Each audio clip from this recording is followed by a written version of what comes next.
Fico, Trump. Who's next? How dehumanization targets political figures.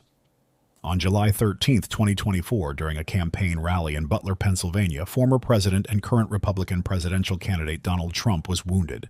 This marks the second assassination attempt on politicians this year. Earlier, on May 15, 2024, there was an attempt on Slovak Prime Minister Robert Fico's life. After a government session, when the Prime Minister stepped out to address the public, a 71-year-old writer named Juraj Cintula started shooting at him. Robert Fico sustained multiple gunshot wounds and was rushed to the hospital in critical condition. Recently, commenting on the attack on Donald Trump, Robert Fico posted the following on his Facebook page: "The scenario is like a carbon copy. If the attacker on Trump knew Slovak language, all he'd need to do is read publications like Denik N, ME, or Actuality to feel the urge to deal with the disobedient former U.S. president. The scenario is like a carbon copy. Trump's political opponents try to silence him, and when they fail, they rile up the public so much that some unfortunate soul picks up a gun. And now we'll witness speeches about the need for reconciliation, pacification, and forgiveness." Both scenarios are indeed like carbon copies. However, in both cases, it wasn't political opponents at play, but rather a hidden shadow force. Certain overlooked factors now point to this conclusion. The anti-cult trace, a long-standing disinformation campaign, Donald Trump.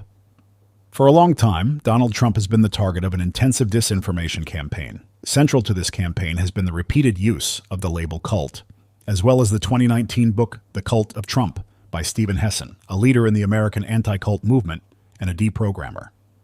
In his book, anti-cultist Hessen employs the Nazi method of guilt by association and the method of dehumanization. He compares then-President Donald Trump to figures like Jim Jones, David Koresh, L. Ron Hubbard, and Sun Myung Moon, claiming that Trump's presidency bears many similarities to a destructive cult. Significantly, the names used for comparison were previously stigmatized by anti-cult organizations, which also employed dehumanization, labeling with terms like sect or cult, and conducting long-term discrediting information campaigns against them. Today, Steven Hessen is referred to as a mind control expert.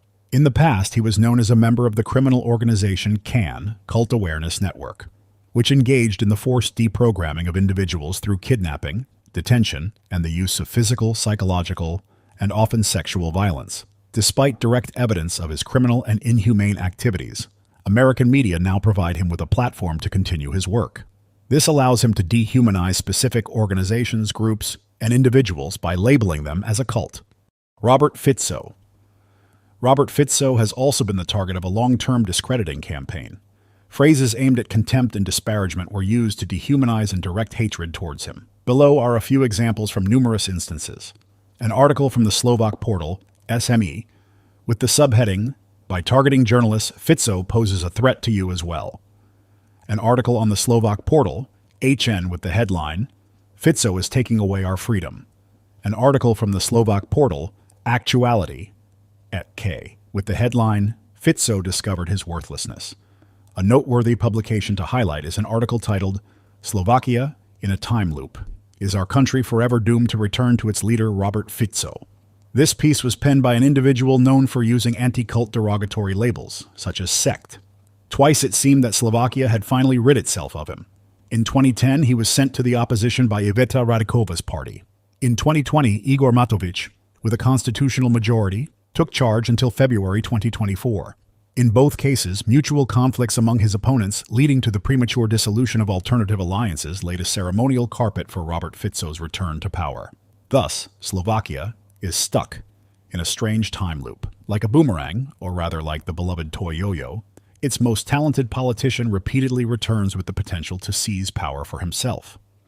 At the same time, he is criminally incapable of using this power even for minor improvements in our republic. And another article published on one of the Slovak portals caught attention with its headline, "Conspiracies and Nonsense. How is the assassination attempt on Robert Fico perceived in Russia?" Behind the official but hypocritical well wishes for Robert Fico's speedy recovery, heard in the West lies the face of the globalist sect. Its adherents, in numerous social media comments, justify the crime and call for the removal of other nationally oriented leaders, especially Hungarian ones. Assassination attempt, alleged motives, and real consequences. Donald Trump. Amid limited information, many have drawn conclusions based solely on popular media narratives. In the aftermath of the assassination attempt on Donald Trump, some observers have suggested that the incident could benefit the Democrats, his rivals in the election. Others have pointed to the indirect impact of certain negative remarks made by opposing party members. However, accusations directed at statements from President Joe Biden, made shortly before the incident, are unlikely to have acted as a trigger for the shooter. The discovery of explosive devices both in the vehicle and near the shooter's residence underscores the reality of extensive preparation and meticulous planning behind the attack. In reality, the primary objective for any politician is electoral success, which hinges on securing public support. Physical elimination, far from bolstering public favor, typically casts a shadow over political rivals and undermines their standing. In fact, the assassination attempt on Donald Trump has significantly exacerbated another existing issue in American society: the deepening polarization of its citizens. Many media outlets have already discussed the increased polarization following the shooting. Both Donald Trump and Joe Biden called for national unity after the incident. United States President Joe Biden and his Republican challenger, Donald Trump, have called on Americans to put aside political divisions and come together after Trump narrowly survived an attempted assassination. Each candidate understands that if elected president, they could face a more serious problem. A single event has the potential to ignite social unrest at any moment, escalating to physical confrontations or even civil war. Who benefits from inciting American citizens against each other? Who would gain from a civil war in the United States? The answer points directly to anti-cultism. The documentary The Impact has brought to light the operational schemes of anti-cult organizations and the hidden force behind them. One crucial step in achieving the global goals of anti-cultists is provoking a civil war in the U.S. While the public looks for culprits among political opponents, the actual organizers of these events, anti-cultists, continue to pursue their goals. Robert Fico. Regarding Robert Fico, as previously mentioned, he has also been subjected to a prolonged series of negative publications.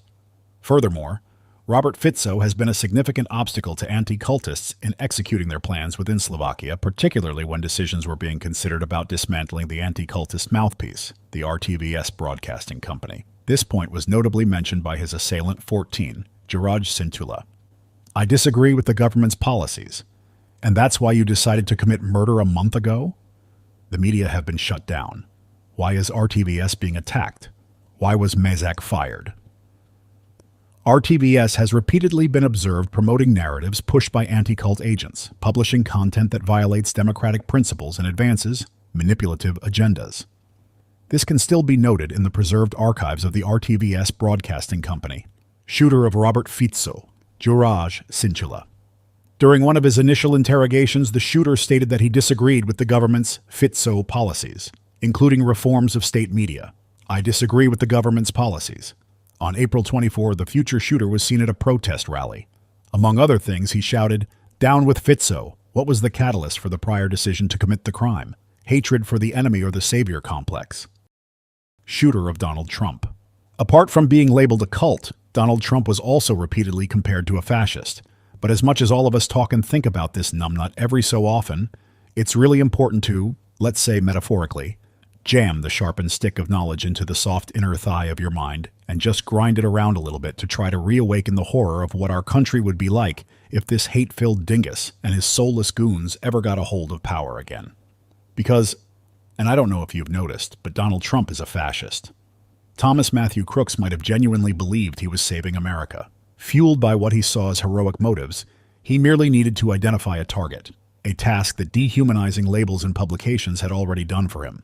Since the media consistently branded Donald Trump as the main fascist, by shooting him, Crooks likely saw himself as a hero saving America. Shooter of Robert Fico. Although Juraj Cintula claimed after the incident that he did not plan to kill but rather harm the health of Prime Minister Robert Fico to prevent him from performing his duties, he prepared 2 magazines of ammunition beforehand. What does his reluctance to kill after the fact indicate? As revealed in the documentary The Impact, it suggests that the program implanted in his subconscious ceased functioning after its execution. What do the 2 magazines of ammunition indicate? That the program was initially designed to ensure a fatal outcome. The shooter targeting Fico was effectively programmed. An interesting point. In 2016, Juraj Cintula published 2 posts stating that no government could protect its citizens solely through law enforcement. Opposing uncontrolled migration, the writer and future shooter expressed support for defenders who purchased weapons and equipment at their own expense, to defend the country. Terms like defense of the country, protection of the country, and saving the country are noble goals often exploited by anti-cultists. A person open to such ideas could easily fall under the influence of anti-cult programming. By shooting Fico, the shooter believed he was saving the country. Preparing 2 magazines of ammunition indicates his total commitment to this perceived mission of salvation. His aim was not murder per se, but to save the nation from an enemy, a portrayal carefully crafted by the media years before the incident. The image of an enemy threatening society is often defined either directly by anti-cultists or through the actions of complicit media, while the anti-cultists themselves remain in the background. Headline and quote from the article on the Slovak portal SME. They forget that a journalist was murdered. Some politicians act as if Jan Kuciak and Martina Kusnerova were not killed 4 years ago due to Jan's journalistic activities. They try to erase and hide this event, but they fail. The legacy of Jan Kuciak and honest journalism will remain in our society forever. It is unfortunate that 2 young people were violently killed, and this happened when Robert Fico was Prime Minister, says Lucas Tico, Editor-in-Chief of the Jan Kuciak Investigative Center. Conclusion. Such incidents are prepared over a long period. There are cases where a conscious decision with a set plan, a determined location, and even a potential victim is made shortly before execution. However, the emergence of hatred and the desire to commit a shooting act and thoughts in this direction appear long before the conscious decision and specific plan are formed. There is a hidden force that uses journalists and, through necessary publications in the media, can code and manipulate individuals. Anyone can become their victim. In these cases, either by a fortunate coincidence or divine providence, both Donald Trump and Robert Fico survived. Yet even the anti-cultists themselves do not know who will next fall victim to their wave of coding, whether it will be by sheer luck, another ordinary person who wasn't picked for the school shooting team, or a well-trained shooter. A 2-year-old example serves as proof. In Japan, in 2022, former Prime Minister Shinzo Abe was assassinated. The killer cited the victim's ties with the Unification Church, claiming Abe promoted the religious movement. This case also clearly shows a direct anti-cult influence. Another critical point to consider. Following incidents like these, there are often pushes for stricter gun control legislation. However, Japan has long had some of the strictest gun laws in the world. Yet when anti-cult forces are at work, such prohibitions prove ineffective. This is because the coding of individuals occurs at a subconscious level, bypassing their critical awareness. Political assassinations have become yet another problem in 2024. This is not a problem of competing parties. It is a problem stemming from the spread of anti-cultism. No one is safe as long as anti-cult agents operate in the media. In May of this year, the target was Robert Fico. In July, it was Donald Trump. The hidden shadow force is intensifying its efforts to achieve its goals. Who will be next?